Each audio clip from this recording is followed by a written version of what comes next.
Alright, we're up to the last question on May 2015, Paper 1, Time Zone 2, Question 10, 14 marks, nearly there. Hopefully you've been keeping up and going okay with the one so far. It's been able to help you out. Remember to leave comments or questions if I haven't explained anything clearly enough, particularly if you haven't been in one of my classes. I might be skipping over things that you might need an explanation on. So keep the comments coming, otherwise we'll get stuck into the last one. Consider function f with the domain -3 to 3. The following diagram shows the graph of f dash, the derivative of f. The graph of the derivative has x-intercepts at a, 0 and d, and we can see them there. a, 0, d, easily enough. There is a local maximum at x equals b and a local minima at a, so it's maximum and minimum there. Oh, sorry. And at x equals c. Yes, so there's another minimum there. So there's the one at a, there's the one at c. Find all possible values of x where the graph of f is decreasing. So, really here it's just getting you to understand a little bit about how is a derivative, the graph of a derivative, related to the graph of a function. Now, a function is obviously decreasing when it's going downhill from left to right. Downhill left to right means it has a negative gradient. So when is the gradient of the function that we can see there negative? When is the derivative negative?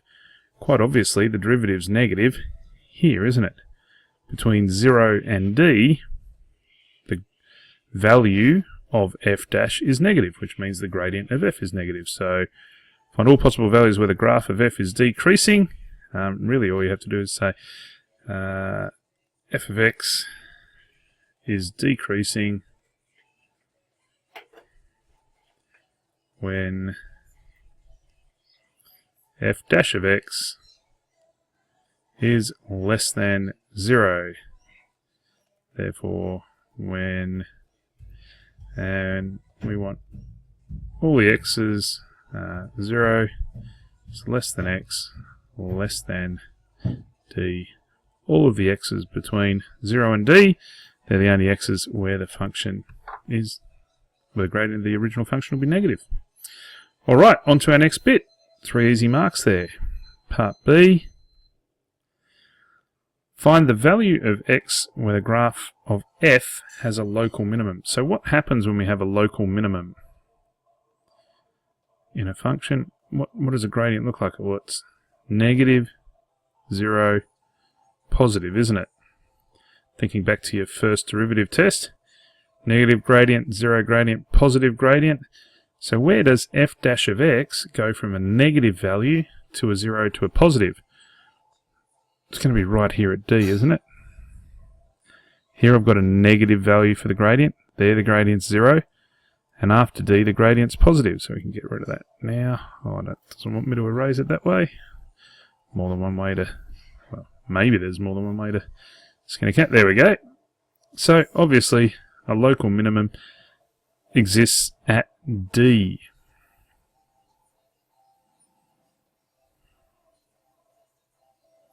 At point D, and the justification of the answer.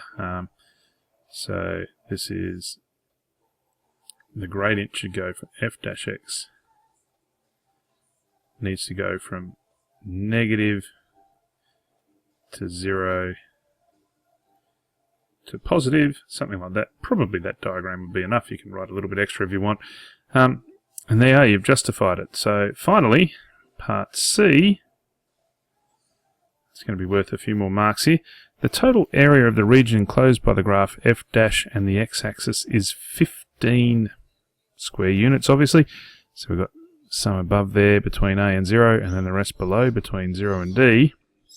Given that f of a equals 3, f of d equals -1, find the value of f of 0.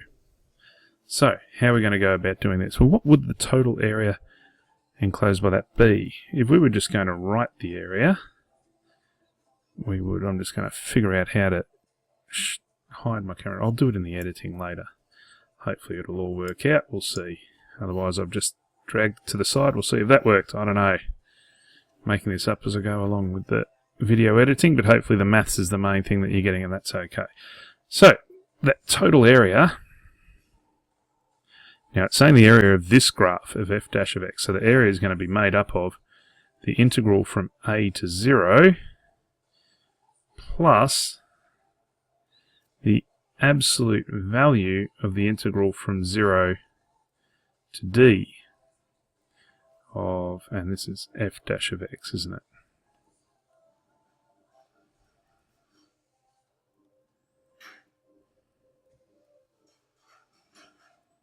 Now why do I need the absolute value? Well, we'll remember that this second area is negative here below the axis. All that area in here is negative.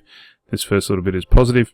We should be able to, from here, figure out what we're going to do from there. So let's have a go. Lost where my pen is. Small cursor. There must be a setting where I can change that. I haven't found it yet. So the integral of f dash of x from 0 to a is simply going to be f of 0 minus f of a. And then we're going to have to add the absolute value of this integral here, which is going to be f of d minus f of 0.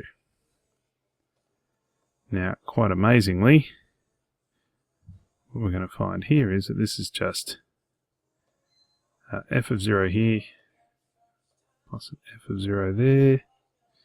We're going to have, and we want the absolute value of that, so we're going to have f of 0 minus f of a. Now remember, with this one here, the other way we can do that with the absolute value, we can just swap them around. So really, we're going to have plus f of 0 minus f of d. We know that f of d minus f of 0 is a negative, so swapping them around, we'll find the absolute value, will give us the positive. So what we've got now is 2 times f of 0 minus f of a minus f of d. Scroll for a little bit of room here. Now we were told the total area was 15, so I could replace this left-hand side with 15 all the way down. And we know values for f of a. Whoops. Will it turn around and rub that out for me? Yes, it will. Look at that. There we are. 2 times f of 0 minus f of a is 3 minus f of d is negative 1.